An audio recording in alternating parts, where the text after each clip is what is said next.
Hi everyone, আসসালামু আলাইকুম। তো সবাই কেমন আছো? আলহামদুলিল্লাহ, আমরা ভালো আছি। অনেক দিন পরে হয়েছে মাংস আনছি করে, পোলট্রির মাংস। আমার হয়ে গেছে ডায়াবেটিস, মাংস খাইতাম পারি না।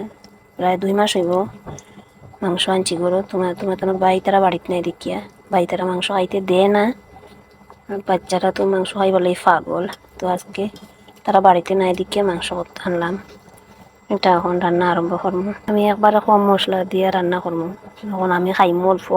এখানে পেঁয়াজ নিলাম, এখানে আদা, রসুন, মরিচ, তারপরে যেটা যেটা মশলা লাগে এখানে সব পেস্ট করে লাইছি। জল একটু দিয়া, হলুদ টলুদ দিয়া। এখানে তেল অল্প দিছি, বেশি দিছি না। আর তেজপাতা দিলাইমু, সামান্য মশলা দিয়ে রান্না করবো। এখানে কিন্তু তেজপাতা দিলাইছি। এরপরে দিব পেঁয়াজ কুচি। এখানে কাঁচকলা, পেঁপে, শসা, তারপরে সোয়াবিন দিয়া একটা নিরামিষ তরকারি রান্না করি। আর এটা ডায়াবেটিস লাগে অনেক ভালো, অনেক খাইয়া উপকার পাইছি। তোমরাও মানে কিরকম কিরকম খাওয়া মানে জানাইও। আমার হঠাৎ করে ডায়াবেটিস ধরা পড়ছিল, তো এটা খাই আর কি প্রায় সময় বানাইয়া। মানে বেশি মশলা না দিয়া হলুদ মরিচ লবণ দিছি, দিয়া এটার বেলা করে সিদ্ধ করিয়া পাঁচফোড়ন দিয়ে সম্বাস দিন। তোমরা ওইরকম খাইতে পারো। আজকে আমি অন্যভাবে মাংস রান্না করবো। এখানে পেঁয়াজটা লাল করে বাজি লাইছি, এখন মাংস দিলাম।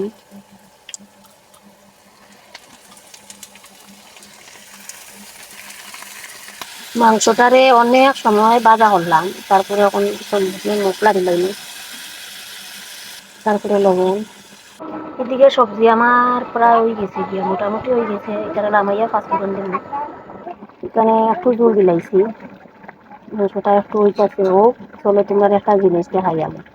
আমার বড় মেয়ে ক্লে দিয়া যে সুন্দর সুন্দর ফুল বানাইছে, তাই কইছে ক্যামেরার দেখাইতাম। আজকে রাতকে দিকে বালা করে দেখা যান না, কত সুন্দর হয়েছে।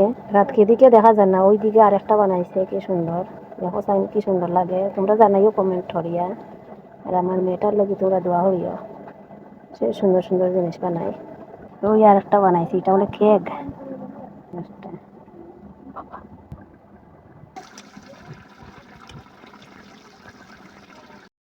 এই আমার মাংস রান্না শেষ, সামান্য জল দিছি আর বেশি মশলা দিছি না। আর এদিকে এলে নিরামিষ তরকারি রেডি। তোমরা ভিডিওটা কেমন লাগছে তোমরা জানাইও কমেন্ট করিয়া। আর আমার পেজটার ফলো করে দিও।